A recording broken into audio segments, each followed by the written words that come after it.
sort of technically talking about what is postmodernism and how it might relate. So I want to do today is I want to jump back in and focus more on Jewish sources pertaining to it, and to speak more about to speak more about Rav Shagar himself, and to hopefully maybe watch Rav Shagar speak. Hi. Sure, thanks. Please. So I wanted to start off with the very beginning, and I want to make sure that we pack it all in because we only have an hour. First source comes from Vayikra Rabbah, and this is number 7. I'm Rav Alexandri. Says Rav Alexandri, great name. Hahediot hazeh. This a fool. Hediot, a fool. Right? If I was less charitable, I'd use the word idiot. Imeshamishu b'kelim shvurim ginai hulo. A human being, somebody that's foolish, they go and they use broken kelim, broken tools, or broken vessels. Ginai. It's obviously it's a denigrating effect, right? It's not something that will look particularly dignified. It's not something that will work even. It's a bad thing for us to use. We want our tools. We want the things we use and manipulate. We want them to be fixed. Aval HaKadosh Baruch Hu, God Almighty, klei tashmisho shivurim, the things that God uses, the tools, so to speak, that God uses for this world, shvurim, they're broken. Shenemar, as it says, zivche elokim ruach nishbera, leiv nishbar v'nidka. Right? What is God's sacrifices? What is the thing that God seeks out in this world? A broken spirit, a broken heart, a depressed heart, perhaps. You know, we say in Masechet Bracha, we talk about the requirement for a minyan, and why is it? So we say Berovam Hadras Melech, with the many people, there's an extra degree of honor for the king. And then God also says, we say Henkel Kavir Lo Yimas, when God is brought in, when God is lauded in company of many people, so that's something he can't push that away. The Gemara also says that it's important sometimes to daven with a broken heart, because it says Leiv Nishbar V'Nidka Elokim Lo Yimas. Right? Sometimes we feel pushed away from God. Sometimes we feel that God necessarily doesn't want to hear our prayers. But if somebody comes with a truly broken heart, right? That was the title of Shari Mendel's book when she wrote about her son's brutal murder, The Blessing of a Broken Heart. Leiv nishbar v'nitkel elokim lo yimas. God does not push away somebody with a broken heart. God wants the broken hearted. And I think what the Medrash is trying to explain to us is that when we may feel very broken, that's the way that God already starts to go ahead and to build things back up. That God wants us. He doesn't necessarily, Leonard Cohen's famous poem that everybody liked to cite, unfortunately, with his passing, right? Where they say that's the cracks are where the light comes in. That's we look for the cracks in all these, and I mentioned last week in the Lurianic cosmogony that when the world was created, God had this infinite light, and Ma'od B'Kitzur, there were vessels, the world as his vessel, and the physical world could not contain that divine influx and shattered, right? In the Kabbalah, we call it the Reish Pecha. I'm just going to hold up your jacket for you. I'm sorry. No worries. No worries. Such a nice jacket. I didn't want it to be on the floor. We say in Kabbalah, apparently there's Reish Peches Nitzotzos, 248 sparks that came down. We're not going to spend time really going into that, but the notion is that we do live in quite a shattered world. Our world is a world, and you don't really need to open up too many newspapers to recognize that our world is one that is indeed fractured. And yet that's the world that God has it this way for a reason. I don't know if this is the best of all possible worlds, if you could say that, but this is the world that God placed us in, and this is God's tools. And we have to derive a comfort from that even though things are broken and feel shattered, and especially, as we mentioned, the epistemic shattering, when there's no truth, then we feel that we can't really have a beis yad, something to grasp onto and feel comfortable with what's correct and what's not. So we understand that HaKadosh Baruch Hu has a plan, even despite a broken, fractured, and shattered world. The second source that I placed over here is that we also find, in terms I mentioned last week, the fact that postmodernism allows a multiplicity of voices and maybe a multiplicity of truths. That I saw that one of the lead singers of Radiohead, big famous rock band in England, considered a pioneering rock band. So he tweeted out, and he was talking about the current state of media affairs. Wherever one falls out on the political spectrum, there is a sense of breakdown in how we consume media, that there's so much media, and the fact, I don't know if Dr. Schwartz talked about this, the fact that, for example, there's calls now for Facebook to introduce algorithms that perhaps can screen what may be fake news, what may be real, the news masquerading as propaganda, and the fact that many people do indeed get their news from the fact that, so the singer wrote, Tom York wrote, he said, truth is now, ellipses, an opinion. And I think that whether or not that's like this incredibly like, whoa, okay, fine. I think there is truth to that in the sense that we operate in this world thinking that everybody sees things differently. We all appreciate the world from our own personal perspectives, and it does feel like the world is shattered in a sense, that we don't all receive our perspective on the world from the same place. And my perspective, what I feel is truth, could be somebody else's complete lie, and somebody else's lie could be my truth. So how does a Jewish person, especially in halacha, react to it? So it's interesting that in halacha we have a very important concept, source number 2 of Achas Dibur Elokim, well, not yet in halacha, but the psalmist said, "Achas dibur Elokim shtayim zlu shamati." Right? This is also darshan to refer to Zachar v'Shamar b'dibur echrad. That God wanted to convey that Shabbos, for example, God bless you. Shabbos has a duality. Shabbos represents a multivocality. There's a Zachar aspect and there's a Shamar aspect. Shamar aspect is that we have Lamitet Malachot, we have Muktzah, we have Shvusim, we have all kinds of Hagbalot, all kinds of limitations that the rabbis gave to us to ensure that Shabbos remains Shabbos. And yet we also have another side of it, which is Zachor, that we do positive actions to go ahead and to bring Shabbat in. We make Kiddush, we go ahead, we make Hamotzi, we daven the Tefillot for Shabbat, we have Kavod and Oneg Shabbos, that we desire to do positive things. So Shabbos has really this duality. It's actually, Shabbos is more than one thing. It can't be defined in a single box. So that's maybe the Midrashim come and they say when Hashem says Zachar v'Shamar, obviously appearing on the two different sets of the tablets, that they actually were stated at one exact time simultaneously, that they were told to Bnei Yisrael, so that we could even then understand that there's not just one single truth, that actually when it comes to Shabbos, the truth is more complicated and the truth is more nuanced, and that there are these two aspects of it. If you have a Shabbos that's just going to be a Shabbos of Shamar, and you don't do any of the positive aspects of Shabbos, it's not quite that Shabbos. And if you have Shabbos where you say, I'm only going to focus on the positive aspects, and okay, I won't really worry too much about the lavin or the averot that are associated with breaking Shabbos, so then it also won't be Shabbos. So that Zachar v'Shagar, Achas Dibur Elokim, God spoke in one thing, and we heard two things. And we also have this notion that Divrei Torah are like a rock, kipati shefotze tzela, like a hammer hits the rock and splits it into many different shards. That's Torah. And we have Shivim Panim LeTorah, all these notions of accepting a multifaceted truth, a truth that's not relative, I would say, but a truth that's not just this chad v'chalak, clear and clear-cut sort of thing. Truth is something that's actually way more complicated, way more nuanced. It requires a multiplicity of voices and a multiplicity of perspectives to give it light. Question? No question? Okay. Let's, hi. So you're introducing relativism here. Sure. Yeah, and that, I'm sorry I missed last That's week. okay? Yeah. Forgiven. But I'm coming in here. Of course, what you're raising are all kinds of complexities Sure. and contradictions. Sure. That are coming from without and bringing really remarkably what's coming from within as well. So have you addressed, or will you address this whole, I mean, I guess that's the core of this whole relativism So concept. we had mentioned just a very, no, not at all. Yeah. I think it's an excellent question. It's always good to be miyasher kav, to make sure everybody is on the same line. When we mentioned last week in dealing with the problems that are posted by a postmodern outlook, which I guess we would define as a sort of, just I guess a good chazara for everybody. It is a mode of critique. It's a mode of look. It's not time. It's not a place. It's not even a group of people that you can necessarily point out. It is a mode of thought that looks at the world with more than a skepticism, a critical eye towards grand narratives, critical eye towards totalizing truths, perhaps.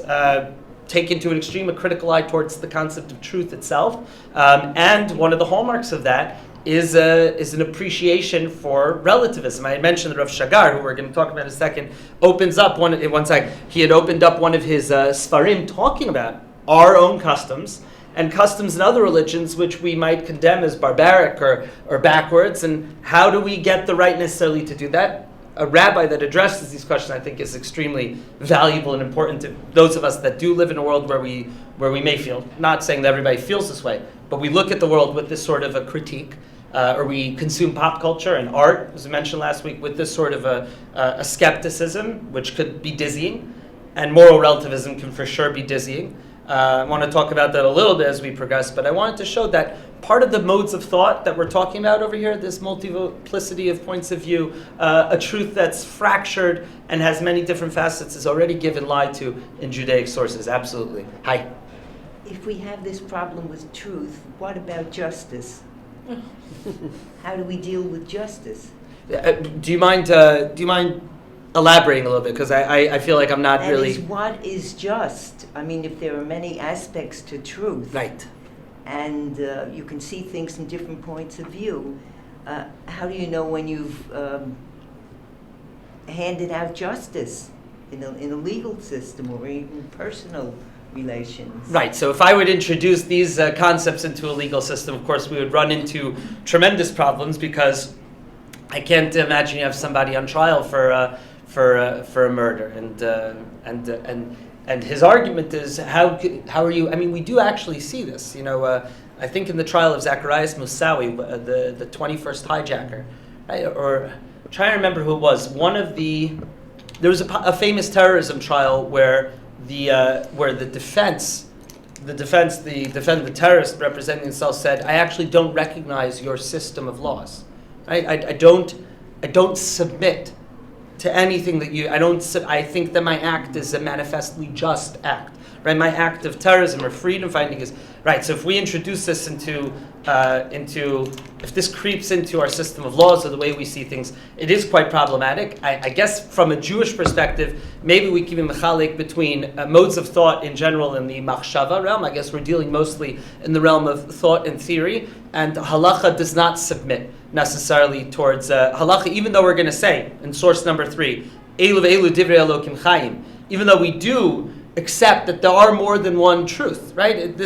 I think that's actually a perfect entree into the next source. Right? The Gemara talks about two different opinions, and that we say actually at the end of the day, Elu ve'elu divrei Elokim chayim. These and those are the words of the living God. We could have a whole shir on that. My point is the following. Elu ve'elu divrei Elokim chayim. More than one thing can be true. It could potentially be true, however miza'azeya it is to us, however much it disturbs us. It could potentially be true that this terrorist, this is an extreme case, yeah? But I think it's particularly instructive. This terrorist, it may be true from his perspective that he's doing something that's just and righteous and good and a religious duty and something that he's going to receive the world to come. Imagine that. However, we need psak, right? Psak is, I always like to say psak, pei, samech, kuf. Psak is the same letters as suffix. Right, that we can have all these doubts, like you mentioned. In a legal system, we can entertain. Yeah, maybe the truth isn't exactly the way that the din is going to be meted out, the way that the judgment is going to be cut for the defendant. But nevertheless, to emerge from these sfekot, to emerge from these doubts, we need psak. We need to be able to say, and even though we say Elu ve'elu divrei Elokim chayim, we don't paskin like Beit Shammai, right? Beit Shammai are saying truth. They're functioning within the halachic system. The Gemara does this all over the place. The Gemara is, I think, a beautiful text for a postmodern reading. The fact that multiple dissenting voices are preserved in almost every discussion, even though we don't paskin like, I think that is a manifestly postmodern gesture to say, no, we're not going to just give the law. We're going to show how we developed, how we arrived at it, the conversation, the siach that led to it. I think that is something that far presages, Lyotard and Foucault and Derrida, far presages a notion of the text exploding into many different perspectives.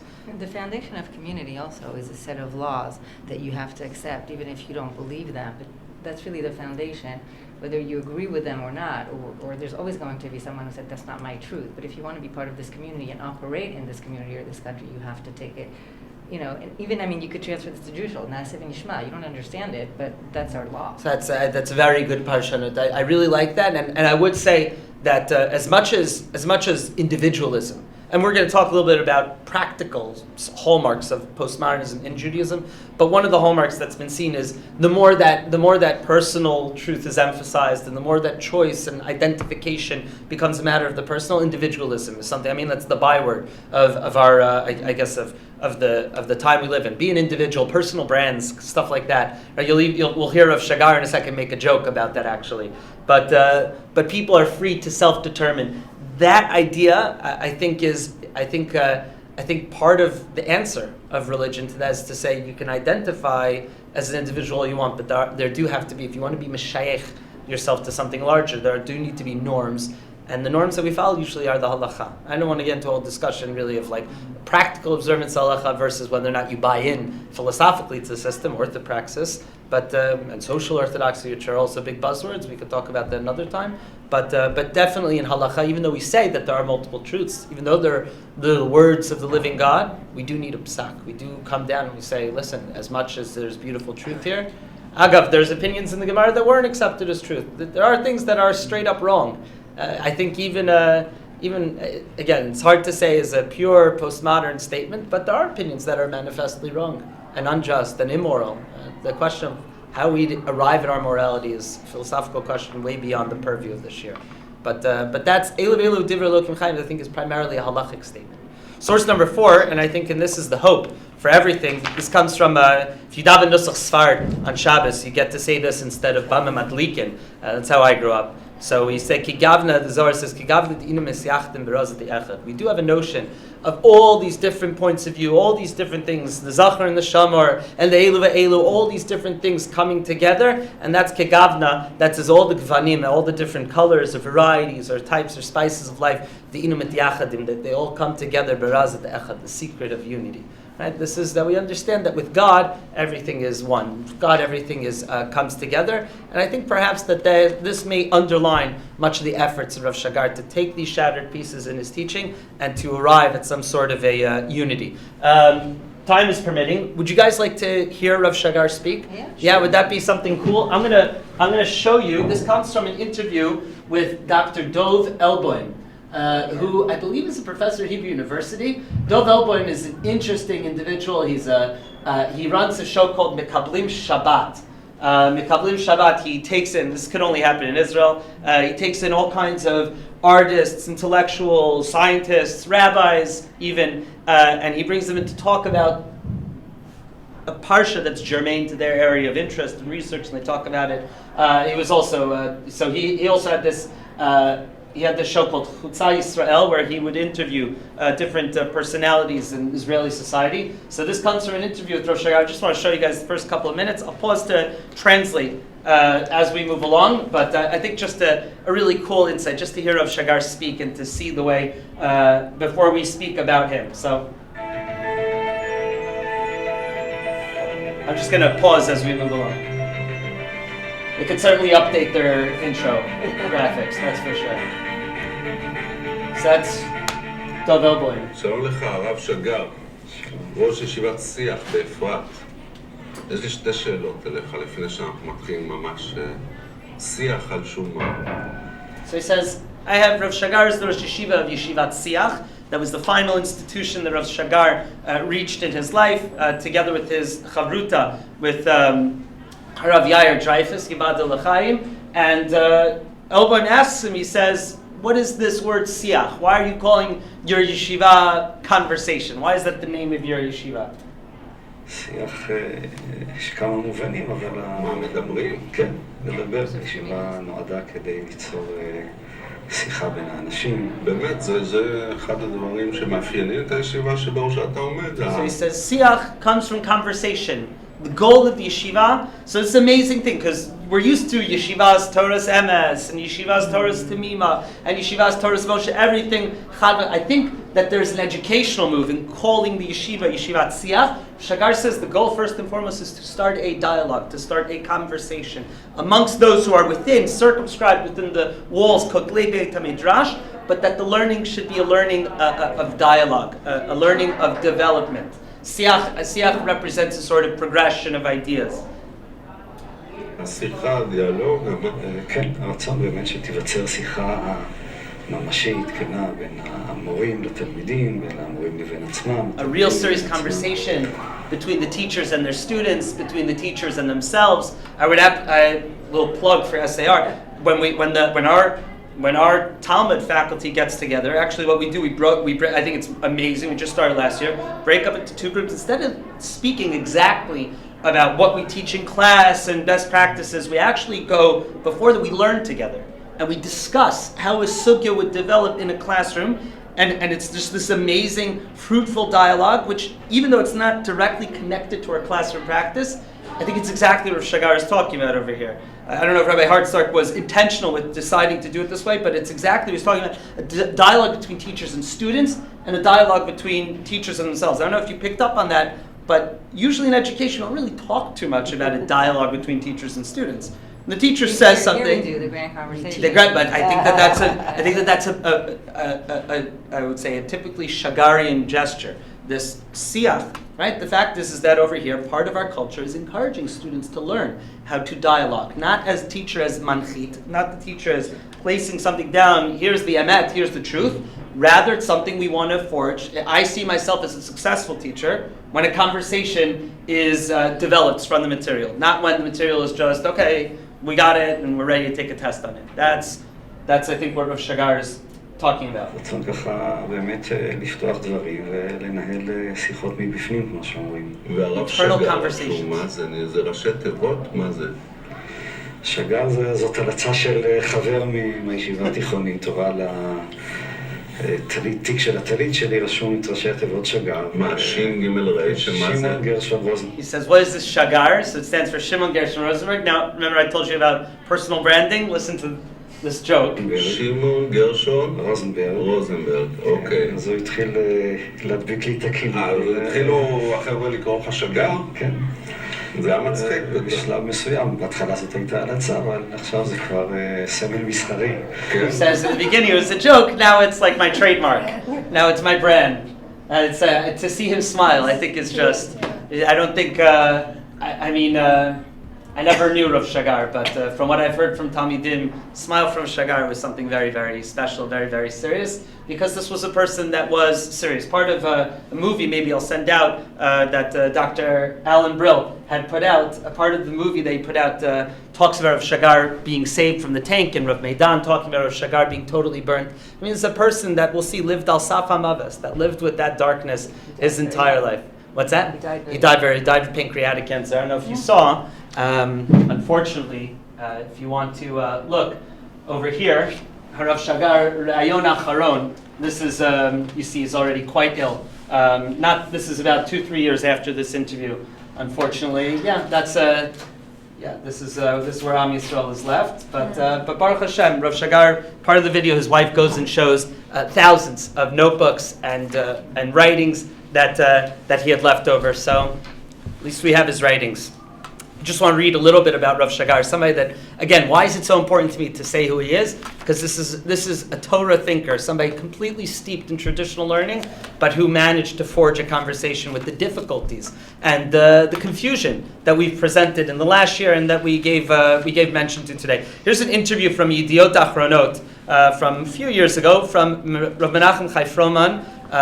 Gam Zichrono Livracha. Rav Froman was the Rabbi Yishuv of Tekoa. I guess we already mentioned Shari Mandel. He was they're from Tekoa. Rav Froman also never really. I got to see Rav Froman once before he died as well. Rav Froman passed away 2 years ago, I believe now. Also an individual that merits his own series of shiurim, relatively not so known in America, and I think people. Rav Froman's ideas. Rav Froman was a dedicated peace activist. Even though he was met with the leader of Hamas, even drew tremendous amount of ire because of it. I said to myself, I was reading an article about Rav Froman was so many things. He was the only thing he wasn't was what you wanted him to be.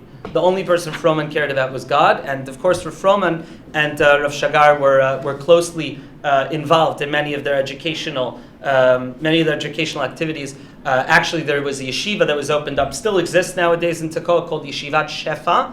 Shefa also means influx and divine gifts or bestowal. Shefa stands for Shagar, Shin, Pei for Froman, and who's the ayin? I'll give you guys a guess. Who's the ayin there? What other rabbi might fit into that triumvirate? It's not Steinsaltz. That's exactly it. Adin. Amazing. Adin Steinsaltz. Yeah, that's exactly of course, it. That's his place. That's so Rav Adin's. I got to meet Rav Adin's son, Rav Amichaya. They're starting yeshiva there now as well. They want to bring Americans.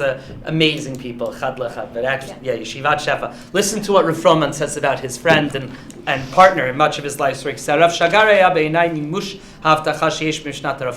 Rav Shagar was, in my eyes, the materialization of the teachings of Rav Kook. Rav Kook, of course, the first Ashkenazic chief rabbi, the great mystic, halachist, thinker, really the progenitor of religious Zionism, perhaps, as we know it nowadays. Rav Shagar was an official thinker of the religious Zionist community. Our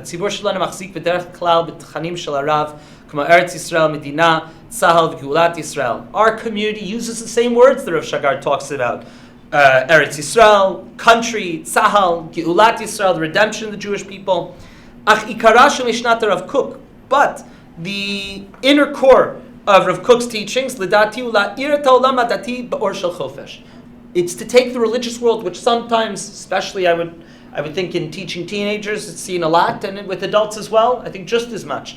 There's a notion that religion is there to sort of box us in and to kvalim that tie us up, and to find within that a degree of chofesh, a degree of freedom, right? A degree that actually religion is where we find our greatest freedom. Religion, the rules and strictures of religion, that box that we sometimes feel put in gives us the greatest ability to be free. It actually frees us from much more suffocating material and worldly restrictions that are sometimes placed upon us as well, but certainly on the rest of the world as well. To enlighten and illuminate the world with the religious world with the idea of freedom, chofesh. What is the ikar? The main thing is to try and live your life as true and as free religiously as you possibly can, to not be held down, that we would call to look for the katzkaremes, to try and find the truth even though it may be something that is brusque and harsh and difficult to accept, but to find your freedom within that, to not be held down by anything other than God. Rav Shagar Rav Shagar manifested this. Intellectually, we're not just here talking about intellectual freedom, reading what you want, or saying what you want, or writing what you want. Right? This is talking about a deep inner flow of the soul, that the soul is allowed to be free. The soul is allowed to, you could talk to yourself as honestly as you possibly want, which is something I think that's important for people to do. I think people are sometimes afraid to be honest with their own selves. And I think sometimes when we're honest with our own selves, something that we don't even say to other people, we're told,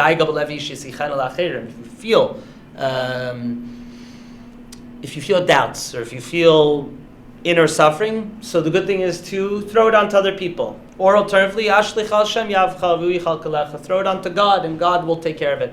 But sometimes it means being true to oneself, and not lying, and not telling yourself the same lies that you tell to the rest of the world also. Rav Shagar's entire soul was for that honesty and that freedom to be himself. Rav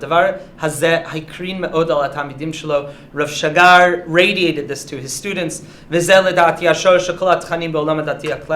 And this, I think, says Rav Froman, this is the root of all the content in the classic religious world, is this internal truth, this internal righteousness of Shel Talmidei Rav Kook, and especially for students of Rav Kook. Rakach nasu Talmidei Rav Shagar chalakim rabbanim. This is why we find, only through this way do we find Rav Shagar's students. You want to see how a rabbi is? Take a look at their students. It says, Chalkam Rabbanim, some are rabbis, Chalkam Anshe Academia, some are academics, Chalkam Sofrim, we find writers, Chalkam Anshe Teatron, some of them are members of the theater, the Chalkam Gam Lo Datim. And many of Rav Shagar's Talmidim as well are not necessarily observant religious individuals. With the interest of time, I want to just, okay. We'll read this because I do want to show a lot of concrete examples, especially for the next year, which is more self-contained. But let's take a look. This comes again from the earlier Sefer Kelim Shvurim, which was the precursor to the Sefer we looked at last week, Luchot v'Shivrei Luchot. Says Rav Shagar, he's starting in the middle of a sentence over here. If you look at the third line, B'domeh postmoderna, similar to postmodernism, Yodei Rabbi Nachman. Rabbi Nachman of Breslov knows Sha'ashelot ha'achronot ha'metaphysiot, the final questions, the final accounting, these existential, metaphysical questions, heinan me'ever li'yicholta shel hasafa, that they lie behind, the answers to these questions lie beyond the boundaries of language. We can't give them words. We can't give content to the answers of those questions. Ach benigud le-postmodernist, however, different from a postmodernist, hamasik mikach shein chaserot mashmaut, that now looks at the question and say, since we can't formulate the proper language to answer the questions themselves are meaningless. What happens to Rabbi Nachman? Rabbi Nachman says, and by extension Rav Shagar, and hopefully by extension us, we say that what is a postmodern says they're nonsense. Kefi shemaftir Wittgenstein betnuat bitul. Right? Wittgenstein goes ahead and says, since we can't make sense of the actual words, we don't know what the words mean in order to answer these questions. It's nonsense with the hand wave. Rather, ulai afilu yeush, and sometimes that would lead to a sense of despair.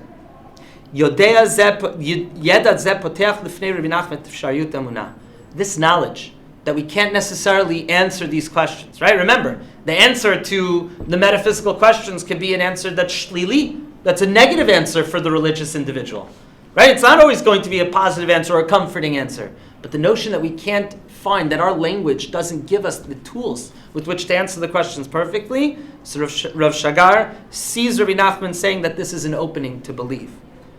Yodeahu, he knows, right?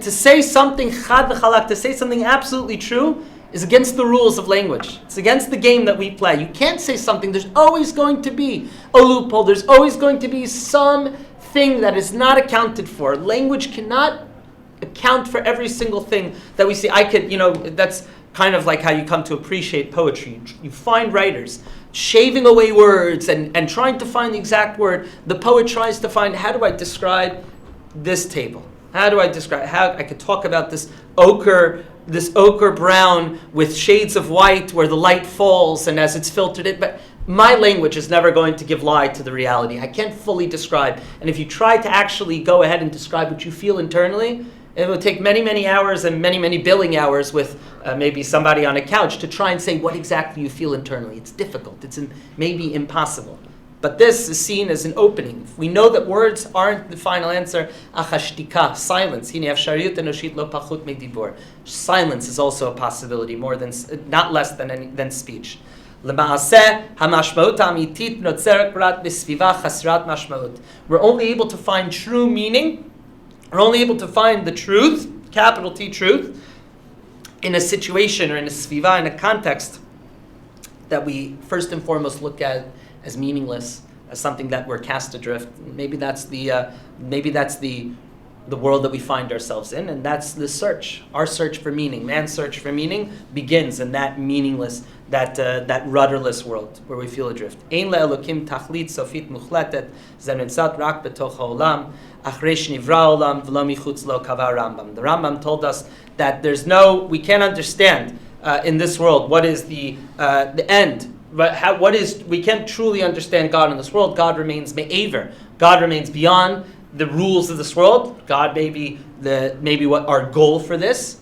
After the world is created, God cannot be fully understood. Within the world, God is one with Himself, and that's our faith. Our faith relies on the fact that we're never going to be able to come to 100% mukhlatiyut. Hi. This is like, wow. Great, thank you. No, well, from many perspectives, correct me. The Litvische yeshivas, the very, very strictly did not go in this direction. Correct me if I'm wrong. I think it really was. It's such a dangerous path. It is such a dangerous path.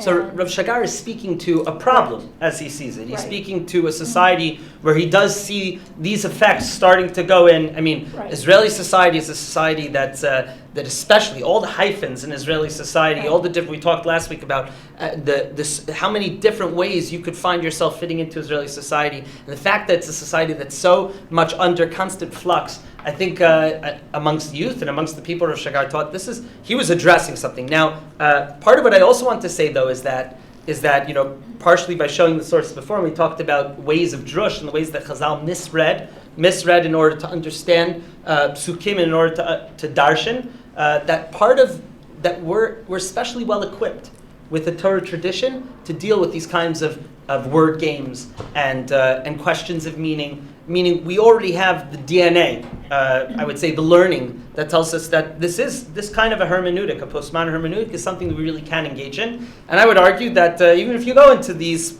so to speak, Litvische yeshiva, more traditional places, maybe if you caught people when it's not strictly dealing with the halacha, and we could talk about whether or not that's a move that's perhaps not burying your head in the sand, because that has a bad connotation. I mean positively going ahead and ignoring these questions because it is dangerous, and focusing on stuff that we can hold on to, right? Like, it's not for naught that the first one of the first sugyot that we talk about when we teach Gemara Neila Metziot, Shnayim Ochazin, in Bava Metzia, because we talk about this notion that we need something tangible to hold on to, and we talk about halacha. What is the halacha? Do we cut it? Do we separate it? Yachloka? What is it? We need something to hold on to when we learn halacha. It needs to be coins that I find on the floor. It needs to be karbanos. The first thing that in many traditional yeshivas, the first thing you learn is Vayikra, right? Why not start with Bereshis, the stories of Davos? Stories are complicated. Stories. I'm not giving a gushpanka on this, and also nobody really cares about my gushpanka. I'm glad my opinion is meaningless, but it's when you go ahead and you put a gushpanka. I'm not saying that that's necessarily a good thing, but there is a pedagogical movement saying we're going to study halachas of karbanos. That's how we're going to start Jewish education. I could start talking about, was Avram right to send out Yishmael? Was he wrong? What was going on at the Akedah? What was going on with Sarah and Hagar? Was there competition? We're not going to ask those questions. We're not going to even ask questions of what does that mean if it's a day before the sun and the stars are created, and what does that mean that the Nachash is talking? We're not going to start with those questions. We're going to start with question, Chad, what's the halacha of bringing up karbanos? When is the Tamid Shel Shachar? When's the Tamid Shel Bein Arbayim? Where do I throw blood? Right? How many karbanos do I have on Sukkot? That stuff, that's chad v'chalak. Perhaps that's a move over there to move away from this. Let's turn the page. I just have a quick question. Sure. Isn't it a little contradictory, or interesting at least, for somebody who's such a proponent of conversation to talk about shtika? Or is he saying that shtika is also a form of conversation? So some of the best conversations, excellent question. Some of the best conversations, I think shtika over here comes towards the final understanding that shtika is also a mode of conversation. Really, I like to run my mouth. I guess it's like because I'm uncomfortable with not really knowing exactly what I want to say sometimes, and what I'm sho'ef towards. I see like really great, good rabbis and teachers and leaders. Some of the best skills is silence. Some of the best skills. I mean. I have friends that I'm like this with now that you could sit and you could be in silence with, and that's also a kind of conversation, right? It's amazing. We meet somebody at the Kiddush, so we have to fill up the air with all kinds of meaningless, because chas v'sholom, it should be quiet. When it's a good old friend, when it's a spouse, or when it's a child, when it's something, or a parent, sometimes sitting in silence, and sometimes asking how are you and saying, Jewish, that's sometimes that gives over a lot of content. There's a lot of, and Rav Shagar is talking about, he's extolling the virtue of silence when we talk about the ultimate question. Say L'Hashem dumya tehila. Sometimes for Hashem, or Vayidom Aaron is faced with a great question of the loss of his two sons on what was supposed to be a capstone moment in his life. Vayidom Aaron. Sometimes silence is the best response. Shh, stop talking. Right? Sometimes it's. Other times, so siach, I think part of recognizing siach conversation takes on many different forms, right? It's siach can sometimes be, we say vidui for certain things. We say vidui in Kippur for when we say einayim ramos. Sometimes raised eyes, the silence of a raised eyes, or sometimes the silence of not addressing a person. That itself is a kind of conversation. That itself is a kind of mode of speech. I'll just read the English because of our time.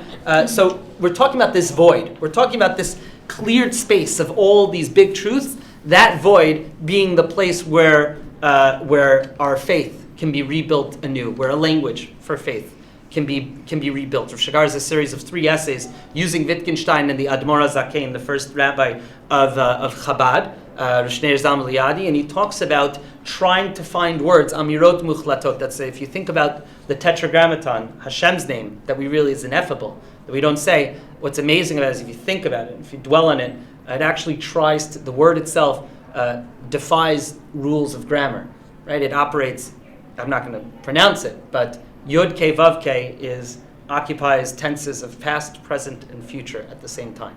Right? If you think about the vowelization, and in Kabbalah also, there's for Shemona Esrei, for every bracha, there's different vowelizations to show the different ways in which that splits up as well. But even the name of God, right? Even it's amazing that the name of God for this world is even ineffable in Judaism. Silence, right? We can't say the true name of God, right? We just scan it.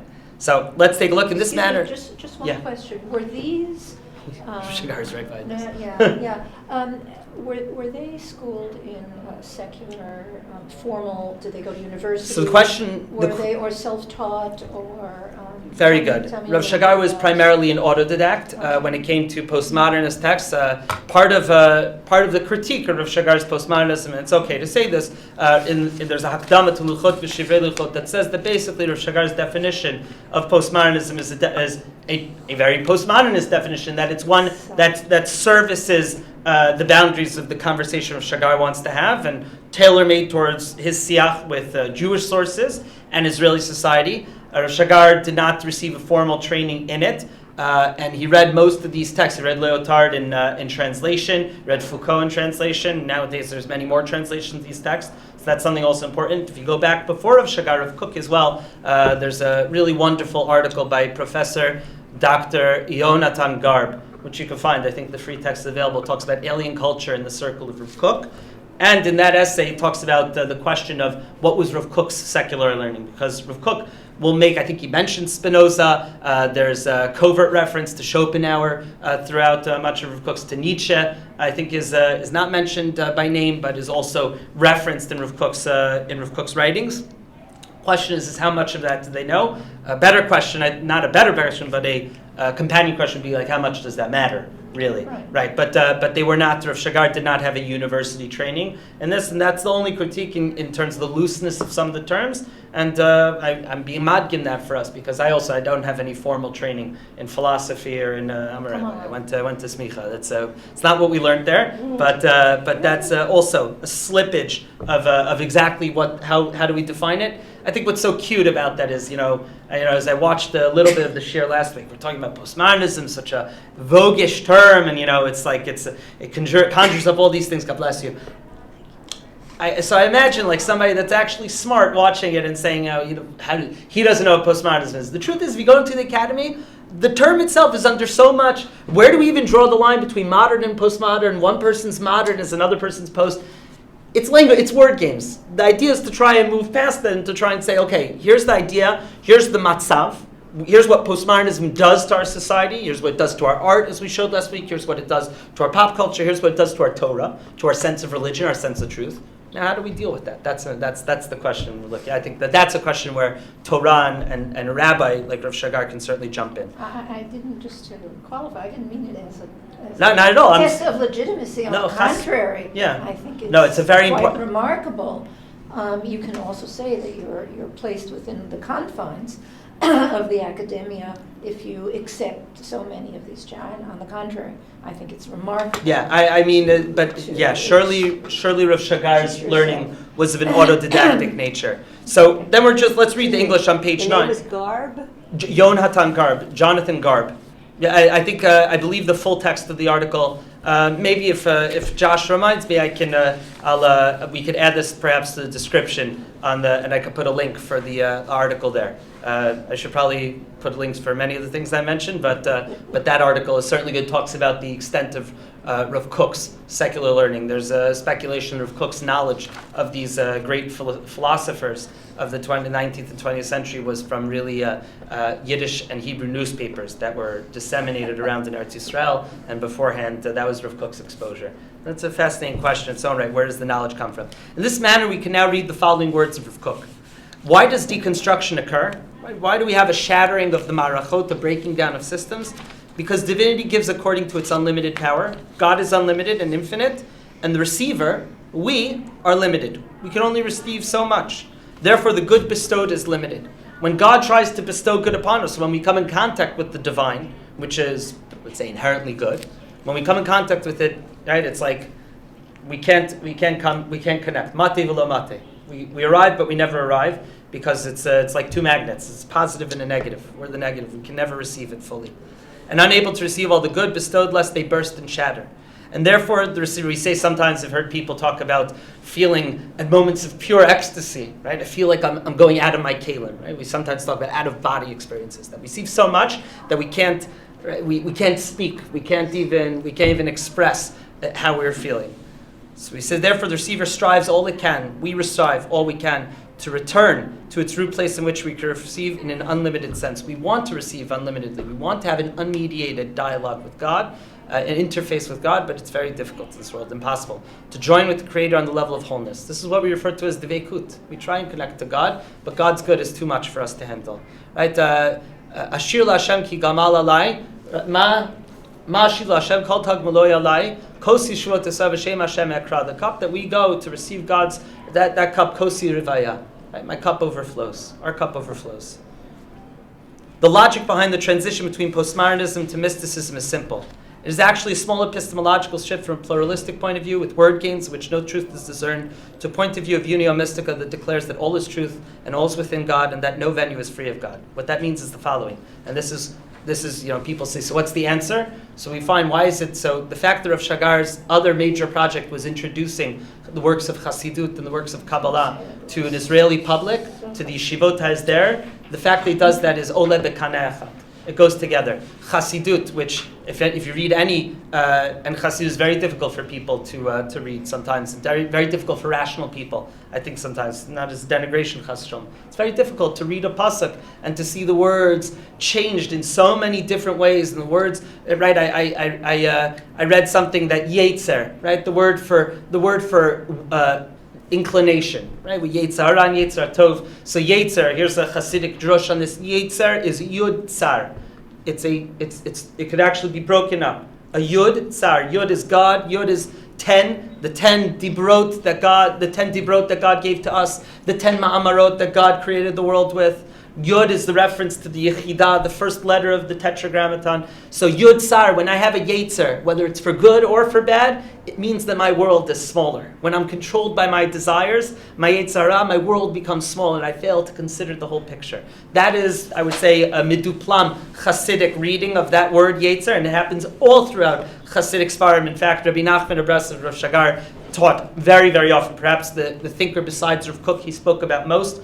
Rabbi Nachman's Torot are dizzying with their word associations and the word play. And this is bechinas this, is bechinas this is an aspect of this, and prisms and refractions of psukim, and psukim turned on their heads.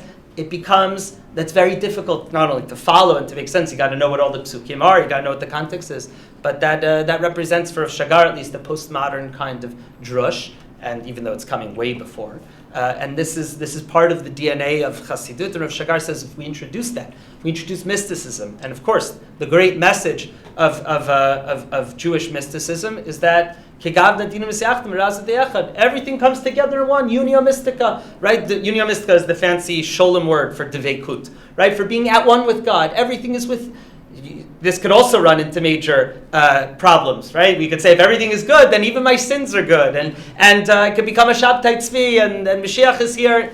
Okay, so we run into problems with that. So you run to, but there is a reason that we find one of Tofa'a postmodernity meduplemet, right? Classic postmodern hallmark is the emergence of New Age religion, the emergence of do-it-yourself religion, the emergence of sort of religion where the only message of religion, the only idea that it passes forward is these mystical ideas, right? Maybe Kabbalah centers taking Judaism's mystical teachings, whatever way they present it, without halachic side of it, without any. I just saw, I don't know where did I see it? There was like a pop-up on Haaretz. There was a pop-up on Haaretz for this guy Michael Laitman.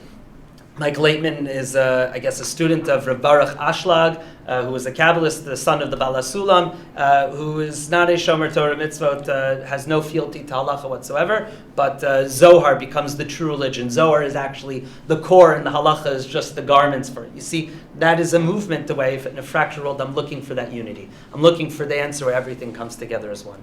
So let's. So that is, and that's the lashon, the Zoharic lashon of Leitat Arpanoi Minei, that we understand there's no place in the entire world where God is distant from. Let's skip to source number 7.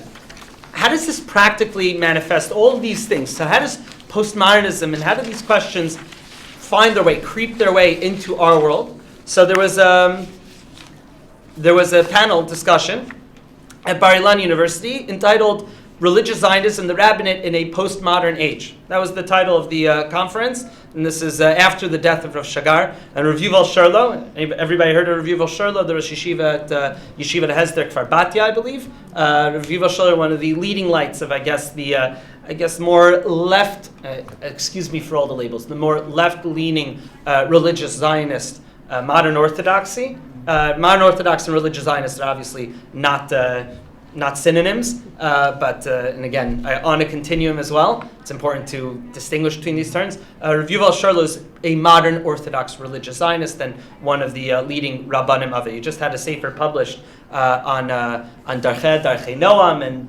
and the humanistic side of halacha, published by Toby Press. Koren Publishers just put it out in English if you want to pick that up. So he says like this: we could identify, this was his whole speech, and hopefully this will lead us into next week. We can therefore isolate 10 key characteristics of the rabbinate and its relationship with the nation in a postmodern age. 1. Forming partnerships in the public sphere. The rabbi is not the sole religious authority. And we'll see panels nowadays of rabbis together with doctors, together, for example, if it's a discussion of Hilchot Nida, which we'll talk about in a moment, because it also finds expression there in women's issues.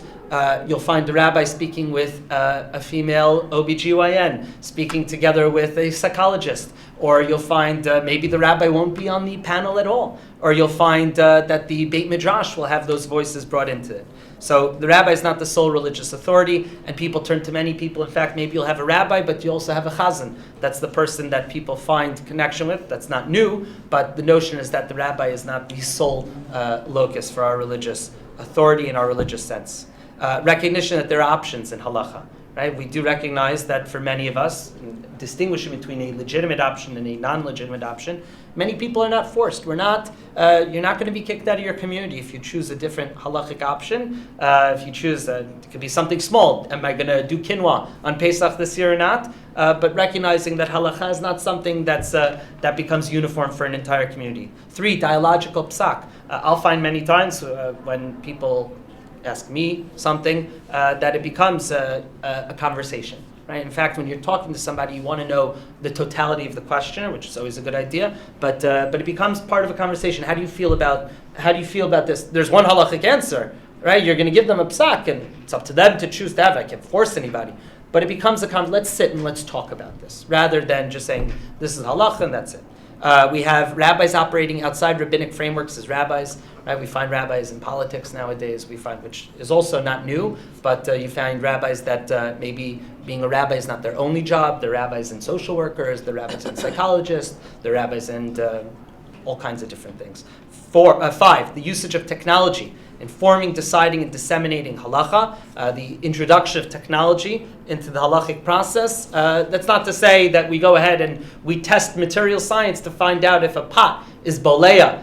Maybe we could find out that actually this stainless steel pot is never going to absorb any taste, and it should never have to be kashered from milchik's deflation. Okay, fine. Beseder. That's not what I'm talking about, but it's the usage of, you have, for example, calendars come into play very much. We have all kinds of questions that are decided now, especially in reproductive halacha, that technology plays a major role, and changing technology plays a major role. Trying to figure out, is an LED usher on Shabbos? Right? Is that havara? Is that igniting a flame? What exactly is taking place? And you actually have machons, that institutes that go ahead and deal with the intersection. Machon Somet deals with the intersection of halacha and technology. Recognition that halacha needs to know the technology as well as possible in order to issue a proper halachic psak, especially as technology moves faster and faster. 6, the growing acceptance of a priori identities and religious frameworks. What does that mean? That means that I may be a Jew, but first and foremost I am gay, or first and foremost I identify as an atheist, but I practice. Meaning, people come in, or I may be a Jew, but my first identity is that I am a religious Zionist, and that I'm a Zionist, and that comes before my religious identity. The fact that people come in with certain, or I come in as I'm a Jewish person, but I identify primarily as There's so many things that I'm drawing a blank on, but people identify as things before they come into the halachic system, and dealing with them with this a priori identity. 7 is the emergence of New Age religion. We find this in Judaism as well. All kinds of retreats, all kinds of introductions of even to observant individuals, homeopathic medicines, maybe introducing meditative practices into your Judaism, borrowing practices from other religions to go ahead, or looking towards other religions. Maybe I want to bring becoming a dervish. I'm an Orthodox dervishism. Perhaps I want to bring that into my religious service. Understand that I can borrow and co-opt from other cultures. Not necessarily a bad thing. 8, the rabbi is not the only transmitter of Torah knowledge, advice, or Torah perspective. We all know, for example, where do most people go now? Google, right? We have the internet, we have the dissemination of technology and information in unprecedented ways that the rabbi sometimes is cut out of the process. Right? Even no matter how many warnings on the side, please consult your local Orthodox rabbi, the rabbi sometimes is removed from the process, or people seek it instead of a rabbi. I want to speak to the Yoetzet Halacha instead, or I want to speak to, again, we go, it's not a single address for halachic questions anymore. Straightness and yashrut, and we'll finish with these two. Yashrut and neoconservatism with regards to halacha. What do I mean with this? How about the Kitniot Liberation Front? Anybody ever heard of that? There's a whole website group. Kitniot, of course, that Ashkenazic restriction on legumes and rice on Pesach, which is apparently very, very difficult, and people in Israel have started. So what's really nice, though, is that they'll say, kidney perhaps we should be allowed to eat, because, the reasons for that, we don't store grain together, we're not concerned about many of the problems, the fields are separate. However, stuff like potato bread that's made to, you go to Pesach program and they put challah on your table, and you said, this is chametz, and they say, oh, no, this is our chef spent 10 hours creating this out of different layers of potato starch and everything. And say that, and no, that's actually kitniot. That's kind of like what the halacha means when we talk about kit. So that's a kind of neoconservative gesture. It's sort of like it's a shamrani move, but certain things out of rational logic should be pushed away. That's an amazing, once gave a shir about that on Pesach. It's an amazing thing, this whole modern interpretation of kitniot nowadays. Rabbi Yuval Ben Nun talks about that. Yeah, he does. Okay, I would love to see the Maramah He gives come an for example of I would love to see. And then finally, we have egalitarianism and a multiplicity of voices. Torah yivaksha mipiu mipiha. Torah can come from anywhere, bringing people, communities, identities. I would say half the community that maybe have been previously marginalized for many centuries from halachic discourse, accounting for the explosion in women's Torah learning and the explosion of sensitivity towards other areas. That is also a hallmark of the postmodern age, and the rabbinate in it. What I want to do next week, as we finish this week, there's another, if you want to read, there's a beautiful remembrance from Rav Dreyfus in source number 8, which we won't have time for, of his friend Rav Shagar. Next week I want to do a case study of the concept of Kedusha, and to show you how a postmodernist reading of the major Torah concept of Kedusha would work. And until then, I wish everybody a wonderful rest of the week and an awesome post-Thanksgiving week. Thanks so much for joining us. Thank you very much. Awesome.